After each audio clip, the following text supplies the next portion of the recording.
In this past week's Bible in a Year challenge, looking in the Old Testament, we came across a passage in Deuteronomy that seems to advocate for polygamy. And so we want to walk through that today and try to answer the question, does the Bible actually advocate for polygamy? Is that okay? Or is marriage really supposed to just be between one man and one woman?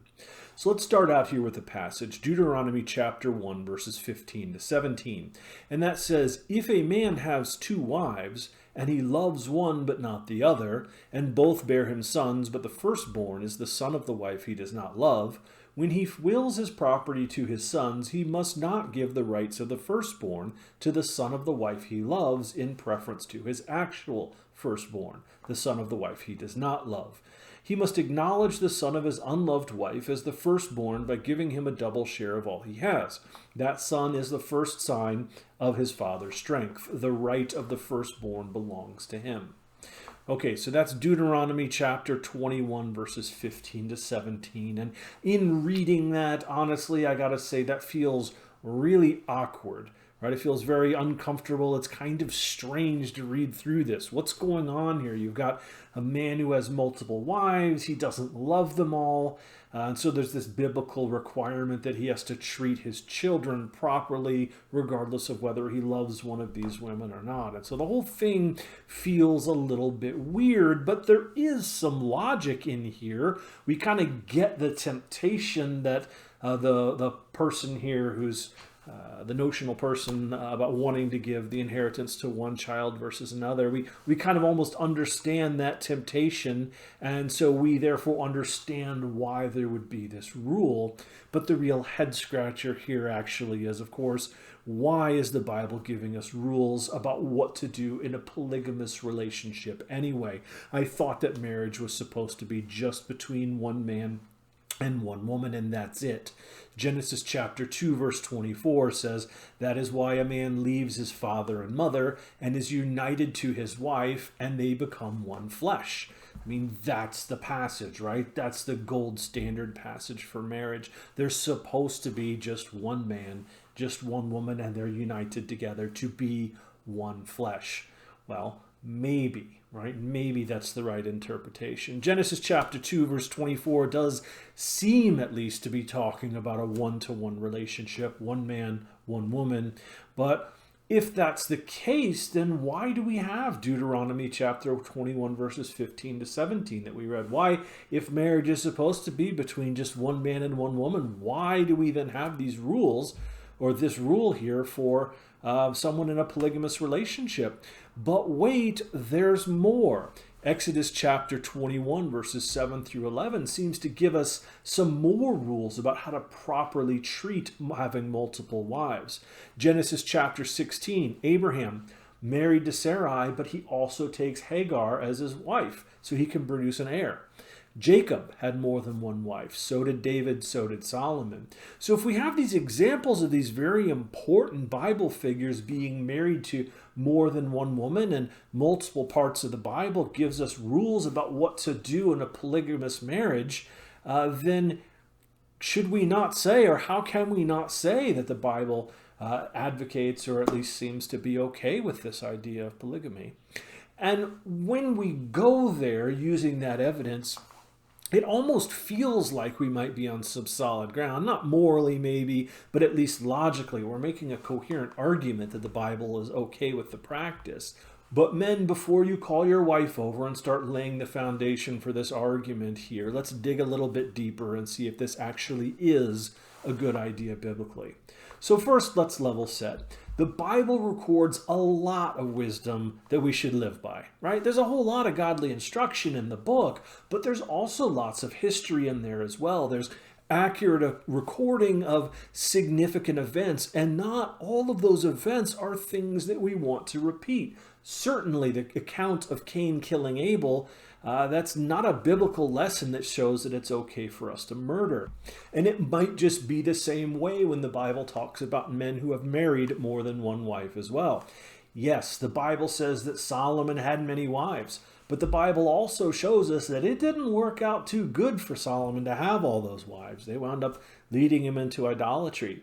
Abraham's taking multiple wives produced a conflict ultimately between his sons Isaac and Ishmael. You have Isaac, whose descendants became the Jews, and Ishmael, whose descendants became the Muslims. How's that working out? They're still fighting about this today. So just because we see prominent men taking multiple wives in the Old Testament, that does not necessarily mean that it's a good idea for us to do so as well. Okay, so I think that's logical. I think we get that. But what about where we started with Deuteronomy chapter 21, verses 15 to 17, and Exodus 21, where the Bible gives people rules to follow if they're in a polygamous relationship? Well, here again, while these rules do appear in the Bible, they don't appear in a manner that advocates for the situation.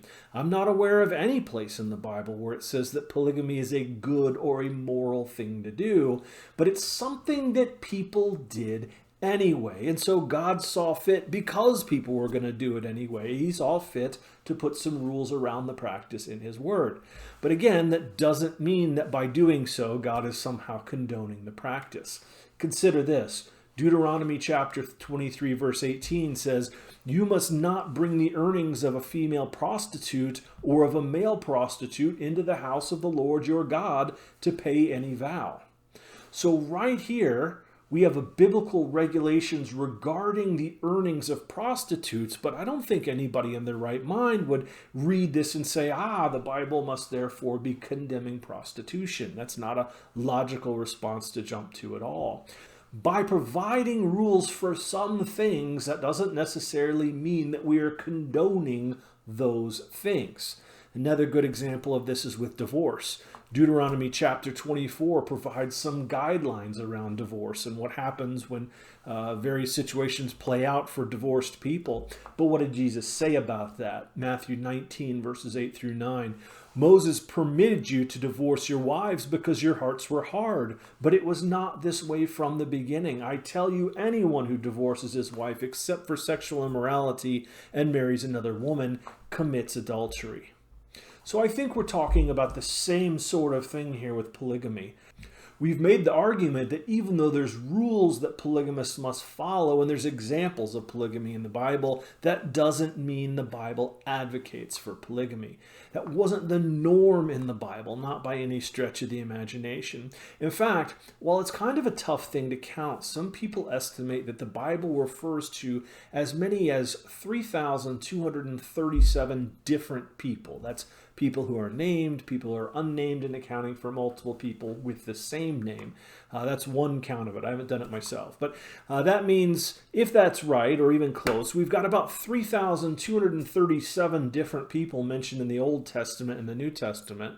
And when zeroing in just on the Old Testament portion of that, we can only find 19 different people who are listed as being polygamists. This is an extreme minority of people. And of those 19 polygamists, 13 of them were men like Solomon and David, where they were in some sort of position of absolute power, where their only judge was God.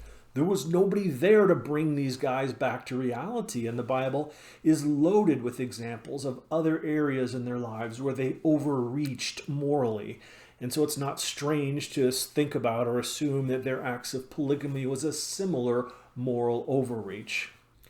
All right, so I think we've made a pretty strong case that the Bible doesn't advocate for polygamy. And in fact, it seems to speak of marriage as ideally between one man and one woman. We've already talked about the gold standard for this. That's Genesis chapter 2, verse 24, but there's plenty more evidence out there. Proverbs chapter 5, verse 18 says, "May your fountain be blessed, and may you rejoice in the wife of your youth." Doesn't say wives of your youth, singular, wife of your youth. 1 Timothy chapter 3, verse 2, when giving the qualifications for an overseer, Paul says the man must be husband of but one wife. Although in all fairness, many people think that Paul was talking about divorce here, but that's a discussion for another day.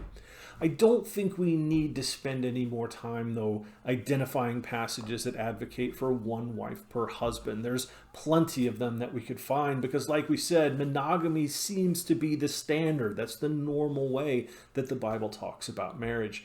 not the exception to the rule.